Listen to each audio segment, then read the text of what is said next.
those of you that follow my channel know that over the last few days I had done some videos where I was actually considering buying a Kel-Tec KSG shotgun. Well, luckily the madness passed and I did not buy one. Just didn't think it was what I really wanted. I mean, it's kind of cool looking, but then once you actually get it in your hands, it doesn't feel like what it should feel like. It doesn't feel like a quality product. It's all flash. I see why they're selling so well online, because it's kind of an item that you want to buy before you hold it in your hand. If you actually hold it in your hand, you probably don't want to buy it. So I see why they only sell for $7.89 locally in the stores, but they sell for $1,200 online. But like I say, I didn't get it. But I did say I got something else. I said I got something that's a lot more tactical than what you usually see me with. More tactical than the shiny stainless steel revolvers and semi-autos. So, you know, I don't have any delusions about what I am and what my channel is. Now, I know that I'm kind of the clown of the YouTube gun community. Or at least and I wear that badge with honor. And even though my videos are a little goofy and they're a little weird and they can be offensive and insensitive and things like that, they can be interpreted that way. But instead, I like to think of them as they actually do have some merit if you look down deep enough. I actually am putting a lot of myself into these and doing a lot of work here. But I don't fool myself. I'm not a tactical channel. I'm not a tactical guy, period. But this purchase I made was pretty tactical. So, I mean, tactical by my standards. So I wanted to show it to you here. But first, the Teenage Mutant Ninja Turtles are cool, but I don't think they're cool enough for what I purchased. So I think I need to change the tire a little bit here to something a little more super cool guy. Oh, now this outfit is super cool, but this isn't exactly what I was talking about. I mean, you don't get much cooler than Commander Riker.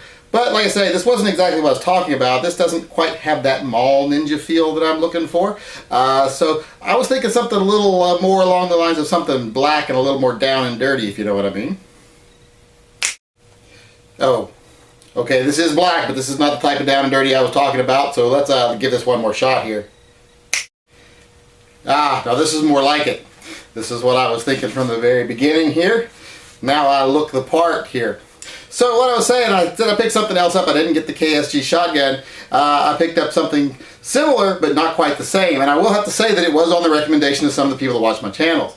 So sometimes when you give me advice, I do take it and I don't yell at you. So just so you know, sometimes I don't yell.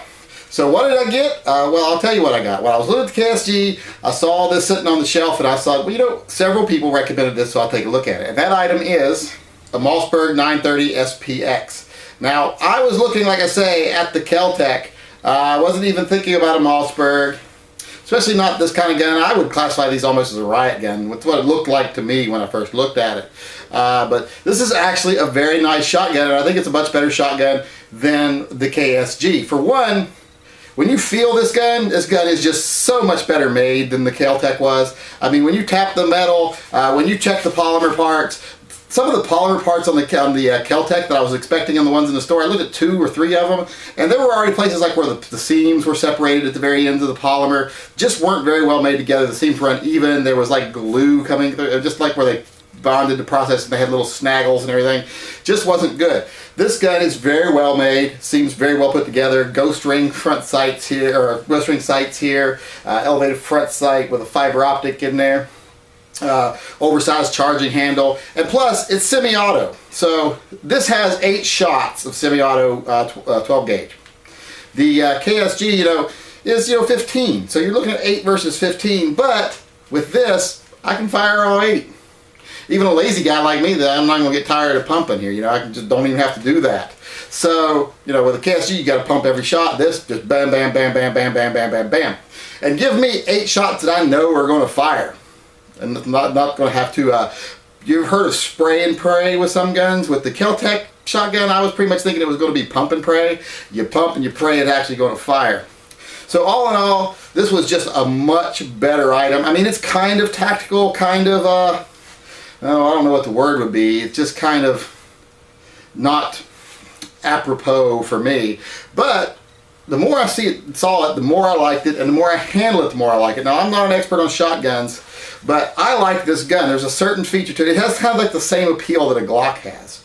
But just a very tough looking weapon, extended mag. Now unfortunately, there's a lot of accessories available for this. I think I'm going to get the front little attachment here that has for the flashlight and everything right off the bat. But I'm afraid it's going to be like having an AR. You buy a lot of toys to go with your toy. But this is what I got. A little out of character for me, but I really like it. And plus, it was like $225 cheaper than the Kel-Tec. And I think it's just a better item all the way around. So all in all, I'm glad that I posted about buying the Kel-Tec. So if I hadn't, viewers wouldn't have pointed me towards this, which I didn't know existed until they did.